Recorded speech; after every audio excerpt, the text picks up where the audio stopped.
Welcome to This Week in Orthodoxy, the world's only online video newscast focused on events in the life of the Orthodox Church. I'm Emmy Louveris.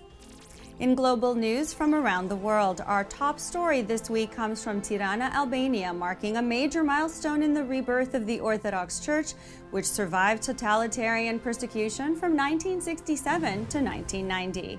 The new Resurrection of Christ Cathedral was consecrated on Sunday, June 1st, by Ecumenical Patriarch Bartholomew and several other hierarchs, including patriarchs, archbishops, as well as the head of the Albanian Orthodox Church, Archbishop Anastasios.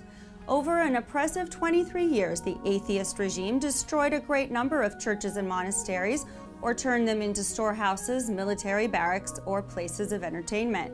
In 1965, the old cathedral in the central square of Tirana was torn down to make way for a 15-story hotel. Presently, the new complex of the Resurrection of Christ Cathedral is in the center of Tirana, with a nativity chapel, bell tower, and synodical center, and is clearly seen as the symbol of the Orthodox Church of Albania's reconstruction since 1991. And up next, from the Sudan, a story that's been gaining more and more attention thanks to reports in major news media outlets and social networks. Miriam Ibrahim, a 27-year-old mother and wife in Sudan, has been sentenced to death by hanging for refusing to denounce her Christian faith, her Orthodox Christian faith to be exact. She's currently in prison and raising her 20-month-old toddler and just gave birth to a baby girl last week on May 27th. How can this be happening in today's world? Well, under the interpretation of Islamic law, the female takes on the father's religion. Ibrahim's dad was Muslim, and therefore, by default, she is considered one as well. However, the father left her and her mother when she was only 6 years old. An Ethiopian Orthodox Christian, her mother raised her as such, and Miriam has always considered herself an Orthodox Christian. Adding a twist to this story, Miriam married a Christian U.S. citizen, which began a torturous legal proceeding when she was turned in to authorities who saw her marriage as invalid and therefore accused her of being adulterous. As such, she was sentenced to 100 lashes and asked to renounce her Christian faith by May 15th. She refused by stating, "I am a Christian and I will remain a Christian."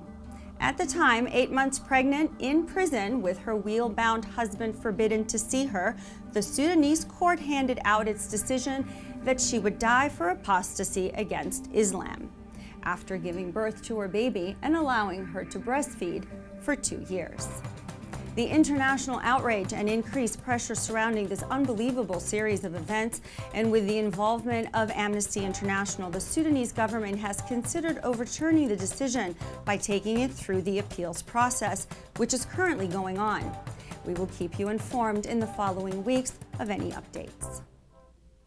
And up next from New York City, and on a lighter note, the Arvo Pärt project, sponsored by St. Vladimir Seminary, was a smashing success, culminating the 3 years of planning with a sold-out performance at Carnegie Hall on Saturday night, May 31st.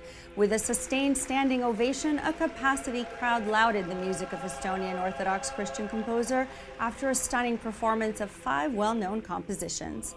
This collaboration included Maestro Pärt and his wife Nora, who were present at the concert as he made his first New York appearance since 1984.